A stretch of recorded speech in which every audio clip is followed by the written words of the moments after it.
अस्सलाम वालेकुम नाजरीन, आप मेरा यूट्यूब चैनल देख रहे हैं। सोहराब बरकत आपसे मुखातिब है। उम्मीद है आप खैरियत से भी होंगे, खुश भी और महफूज भी होंगे। आज से तकरीबन 4-5 माह पहले मुफ्ती शाहनवाज रावलपिंडी मदरसा स्कैंडल मुस्कान ज्यादती केस हुआ था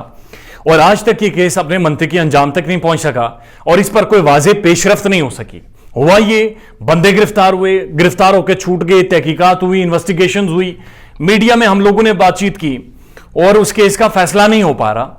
मुफ्ती शाहनवाज साहब का जो चलान जमा होना था कोर्ट में, वो आज भी नहीं जमा हो सका और कल उसके बारे में ये बताया जा रहा है कि वो शायद चलान जमा हो सके। मैंने आज अपना सोर्स भेजा कि जाकर कचहरी में सारी तहकीकात करें, इन्वेस्टिगेट करें कि ये मामला किस तरफ जा रहा है और आगे आने वाले दिनों में इस केस से मुतालिक क्या अहम पेशरफ्त होने वाली है, सो दैट वीकली बुनियादों पर इस केस से हवाले से लोगों को अपडेट करता रहूं। लेकिन उससे पहले जो लोग नए हैं, बराए मेहरबानी चैनल को सब्सक्राइब करें ताकि बर वक्त जो वीडियोज हैं वो आप तक पहुंचते रहें। मेरा सोर्स मुझे ये कंफर्म कर रहा है कि जो चलान है वो पुलिस ने मुरत्तिब कर दिया है और वो चलान भेजा गया है, लेकिन अभी तक कोर्ट तक नहीं पहुंचा। उस चलान में पुलिस ने मुफ्ती शाहनवाज साहब को बेगुनाह करार दिया है और कहा गया है कि उनके ऊपर जो इल्जामात है वो बेबुनियाद है। इसके बाद अब ये मजिस्ट्रेट पर आयद होता है कि वो मजिस्ट्रेट इस केस की ट्रायल शुरू करता है या फिर मुफ्ती शाहनवाज साहब को बेगुनाह साबित करके केस खत्म कर देता है। अगर ट्रायल पर चला जाता है तो उसके बाद जीरा होगी और जीरा का मतलब यह है कि मुस्कान भी पेश होंगी, उनकी वालदा भी, उनके वालिद भी, और एक एक बंदे से तहकीकात होगी और वकील क्रॉस क्वेश्चनिंग करेंगे, सामने खड़े करके हर बंदे से सवालात पूछेंगे और सब सवालों के सबको जवाबात देने पड़ेंगे। यह अभी तक की अहम डेवलपमेंट है। मामला यह है कि आज से 4 माह हो गए। पहले पॉलीग्राफिक के लिए लटकाया जाता है, उसके बाद पुलिस चलान जमा करवाने में 2 वीक्स का टाइम लेती है। लाहौर हाईकोर्ट केस के जजमेंट आई कि 10 दिनों में केस का फैसला करें, लेकिन अभी तक ना तो केस का फैसला हो रहा है, ना ही मामलात को आगे बढ़ाए जा रहे हैं, जो कि एक बड़ी कंट्रोवर्शियल चीज है, बड़ी खतरनाक चीज है इंसाफ के लिए। और इसी दौरान तकरीबन 100 से ज्यादा FIR ज्यादती के केसेस की मुख्तलिफ दर्ज हो चुकी हैं और 100 से ज्यादा लोग इंसाफ की तलाश में हैं, 100 से ज्यादा लोग गिरफ्तार हैं, 100 से ज्यादा फैमिलीज इस मेंटल ट्रॉमा से, स्ट्रेस से गुजर रही हैं ताकि उनके केसेस का ट्रायल तेजी से चले और केस किसी मंतकी अंजाम तक पहुंचे। आम सवाल 2-3 हैं कि जो इस दौरान वकला की पेमेंट्स आ रही हैं वो किधर से आ रही हैं, चाहे मुफ्ती साहब कर रहे हैं या दूसरी पार्टी कर रही है, वो पैसे और वो बड़ी भारी भरकम अमाउंट्स हैं, वो किधर से आ रही हैं, ये मामला सारे बाकी किस तरह से चलाए जा रहे हैं और क्यों ये फैमिलीज प्रेस नहीं कर रही, जोर नहीं दे रही ताकि ये केस, ये ट्रायल आगे चले और ताकि किसी मंतकी अंजाम तक पहुंचे। इसी दौरान कल हरिपुर का वाकया आपके साथ कोट किया था, जहां पर 7 साल की बच्ची के साथ सरेआम रेप किया गया, उनके साथ जिना किया गया और उसके बाद भी कोई ऐसी वाज़ेह चीज नहीं हो सकी, कोई ऐसा कॉन्क्रीट स्टेप नहीं हो सका। मुफ्ती शाहनवाज साहब का जो केस था रावलपिंडी मदरसा स्कैंडल जो पीर वदाई में दर्ज हुआ, उस केस पे बड़ी लोगों की उम्मीदें हैं। उसकी वजह यह है, एक तो ये बहुत ही हाई प्रोफाइल केस है, मदरसे की साख इसमें इन्वॉल्व है, मुफ्ती साहब एक आलम दीन है, उनका एक हल्का अहबाब है, उनका एक असर रसूख है, वो जुमे की नमाज पढ़ाते हैं। तो इस वजह से ऐसा तासुर मिला था कि जैसे बड़ी तगड़ी इन्वॉल्वमेंट होगी और इन्वॉल्वमेंट के बाद कम से कम इस केस का फैसला होगा ताकि पता चले कि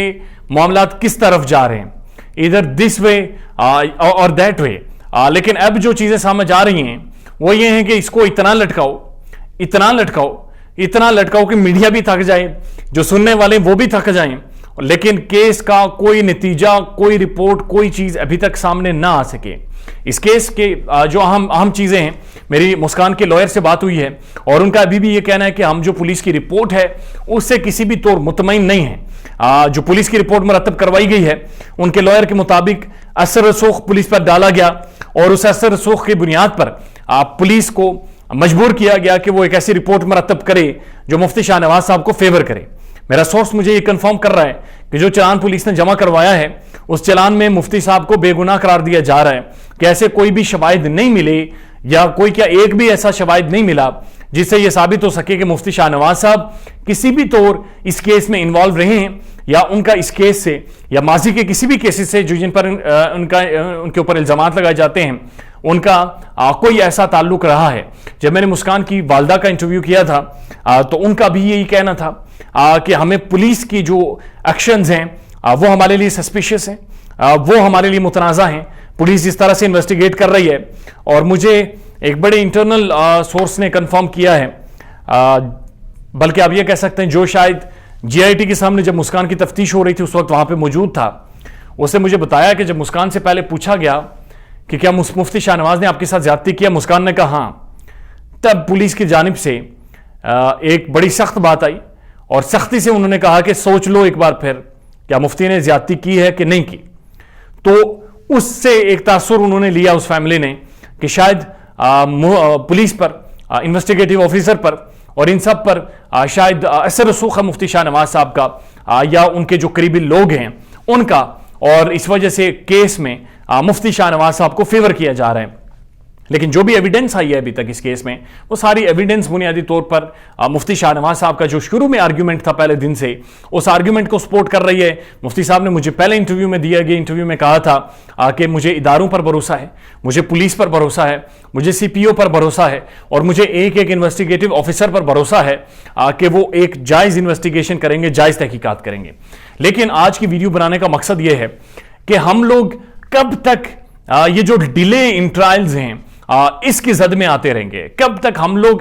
ہماری نسلیں انتظار کرتی رہیں گی کہ چاہے کسی مرد پر الزامات لگیں، چاہے کوئی خاتون الزامات لگائے، الزامات ٹھیک ہوں یا غلط ہوں، کب تک یہ سارا سلسلہ چلے گا؟ کب تک ایسے لاز نہیں بنائے جائیں گے کہ جہاں پر حقیقتاً انصاف ہوتا دکھائی دے، جہاں پر حقیقتاً لوگوں کو بیل آؤٹ ہو، لوگوں کو آزادی ملے، اور لوگ کم از کم اگر کوئی ایسا کیس ہو بھی رہا ہے تو ایک سپیڈی ٹرائل سے گزریں، 10-15 دنوں کے اندر فیصلہ ہو اور اس فیصلے کے بعد حقائق سامنے آئیں تاکہ یا تو یہ چیز رکے، یہ آگے نہ پھیلے۔ لیکن ہو یہ رہا ہے کہ مفتی شاہ نواز صاحب کے کیس کی ہائپ کے بعد بھی 100 سے زیادہ ایف آئی آرز ایسی ہیں جو کہ درج ہو چکی ہیں، ساری کنٹروورشل ہیں، اور ان میں جو لوگ ہیں وہ گرفتار ہیں۔ میں اگر آپ کو کبھی اپنا واٹس ایپ دکھاؤں تو ان میں وہ تصاویر بھری پڑی ہیں جو ان نوجوانوں کی ہیں، ان لڑکوں کی ہیں جنہوں نے ہاتھ میں تختی اٹھائی ہوئی ہے اور تختی میں لکھا ہوا ہے فلاں شخص ولد فلاں، اور نیچے لکھا ہوا جرم یہ کہ اس نے فلاں خاتون کے ساتھ یا فلاں لڑکی کے ساتھ زیادتی کی ہے۔ اب بات یہ سمجھ نہیں آ رہی یا ہم سمجھ نہیں پا رہے کہ اگر زیادتی کی ہے تو زیادتی ثابت ہوگی تب زیادتی ہوگی، اگر زیادتی ثابت نہیں ہوتی تو جو بندے کو آپ گرفتار کرتے ہیں، معذرت کے ساتھ اس گرفتاری میں 2-2.5 مہینے جو آپ انہیں رکھتے ہیں، ان 2-2.5 مہینوں کی گرفتاری میں جو بدنامی ہوتی ہے، جو اخراجات ہوتے ہیں، جو سارے پیسے لگتے ہیں، اور جس ذہنی کرب سے انسان گزرتا ہے، اس ذہنی کرب، اس پشیمانی، اس پریشانی، اس فیملی ڈسٹربنس سے جو لوگ گزرتے ہیں، اس کا کیا سدباب ہوگا، اس کا کیا حل نکالا جائے گا، اس کا کیا مدعا کیا جائے گا، اس کا کیا ازالہ کیا جائے گا۔ دیر شوڈ بی لاز، اور لاز ڈیفیمیشن کے بھی ہونے چاہیے۔ اگر کسی نے غیر قانونی الزامات لگائے ہیں اسے بھی سزا ہونی چاہیے اور اس پر بھی بات چیت ہونی چاہیے۔ اپنا خیال رکھیے گا، اور ہمارے چینل کا بھی ویکلی اپڈیٹس مفتی شاہ نواز صاحب کے کیس کے حوالے سے آپ کو کرتے رہیں گے۔ اپنا خیال رکھیے گا، اللہ حافظ۔